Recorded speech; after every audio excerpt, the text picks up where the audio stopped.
अब next question है exercise 6.2 का लास्ट क्वेश्चन नंबर 5। इस क्वेश्चन नंबर 5 को ध्यान से देखिए, ध्यान से सुनिए और ध्यान से समझिए। शुरू करते हैं इसका सॉल्यूशन। इन फिगर 6.27, ये 6.27 का फिगर दिया गया है।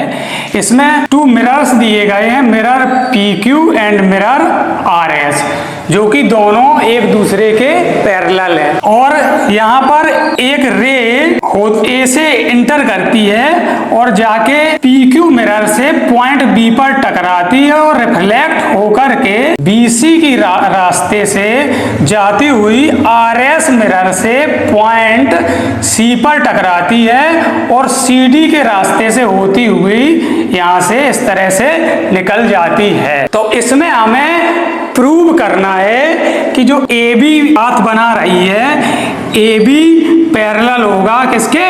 CD के। AB पैरेलल होगा काहे के? CD का। यही हमें क्या करना है? प्रूव करना है। तो शुरू करते हैं हम इसका सॉल्यूशन।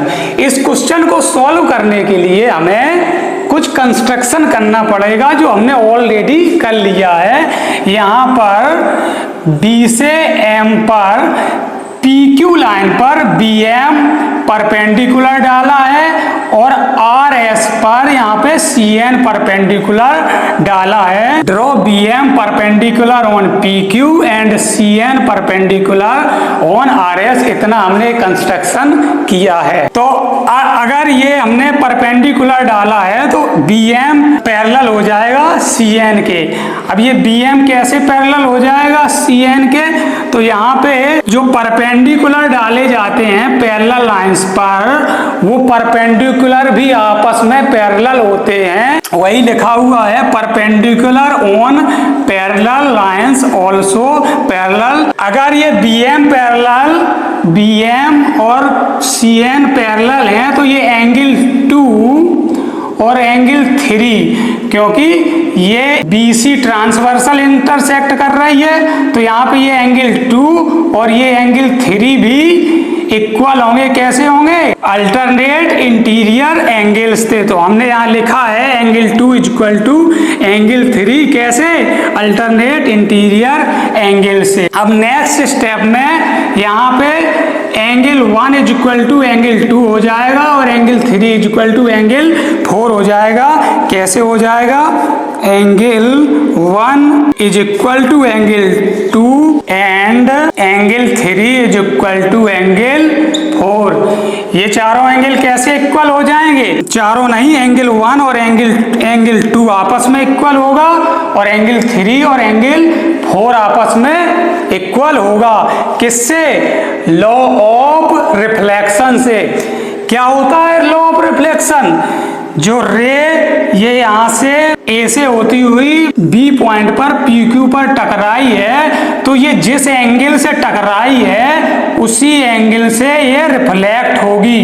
तो AB से जब AB रास्ता होती हुई ये PQ पे टकराई है तब एंगल A बना है, और टकराने के बाद जब रिफ्लेक्ट होके BC का रास्ता रख के पॉइंट C पे टकरा गई है तब एंगल 2 बन रहा है। तो ये दोनों एंगल आपस में इक्वल हो जाएंगे। कौन कौन से? एंगल 1 और इक्वल टू एंगल 2। किससे? लॉ ऑफ रिफ्लेक्शन से। लॉ ऑफ यहाँ हम लिख दे रहे हैं रिफ्लेक्शन से। और angle 3 is equal to angle 4 भी हो जाएगा। कैसे हो जाएगा? ये भी लॉ ऑफ रिफ्लेक्शन से, क्योंकि ये जब BC का रास्ता रखते हुए ये रे आई है और पॉइंट C पर RS लाइन पर टकराई है, तो यहाँ पर एंगल 3 बना ये वाला, और टकराने के बाद CD का रास्ता रख के जब इस तरह से निकली है रिफ्लेक्ट होने के बाद, तो ये एंगल 4 बना। तो इस तरह से angle 3 is equal to angle 4 भी हो जाएगा इक्वल लॉ ऑफ रिफ्लेक्शन के द्वारा। देयरफॉर हम कह सकते हैं जब एंगल 1 इक्वल एंगल 2 है और angle 3 is equal to angle 4 है और angle 2 is equal to angle 3 भी है, ये कैसे? अल्टरनेट इंटीरियर एंगल से। Therefore we can say angle 1 is equal to angle 2 is equal to angle 3 is equal to angle 4, angle 1 is equal to angle 2 is equal to angle 3 is equal to angle 4।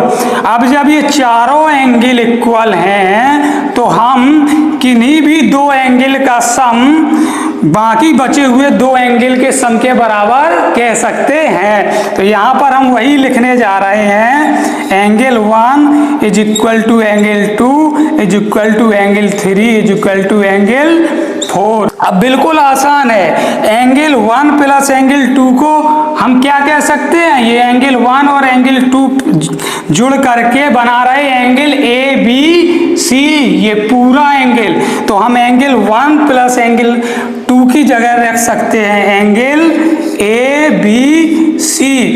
Similarly angle 3 plus angle 4 की जगह हम रख सकते हैं angle DCB, यहाँ पे angle DCB। अब ये एंगल ABC को और DCB को जरा ध्यान से देखिए, ये BC एक ट्रांसवर्सल है जो यहाँ पे इसको इंटरसेक्ट कर रही है PQ और RS को पॉइंट B और C पर। तो यहाँ पर ये ABC और DCB हमने इक्वल प्रूव कर दिया है।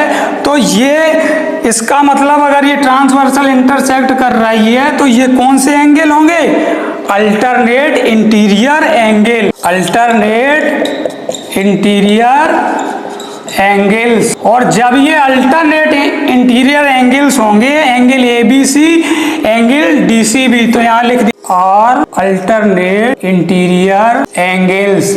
अगर angle ABC equal angle DCB alternate interior angles होंगे, therefore we can say AB parallel to CD। तो यहाँ पे हम लिख सकते हैं therefore AB parallel to CD। यही क्या हमें यही प्रूव करना था, बिल्कुल हमें यही प्रूव करना था, AB पैरेलल टू CD।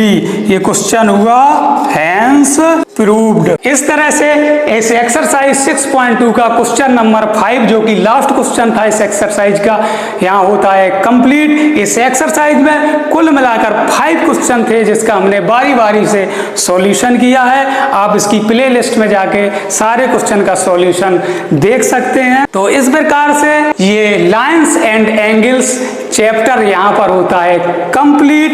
अब हम मूव करते हैं नेक्स्ट चैप्टर की तरफ।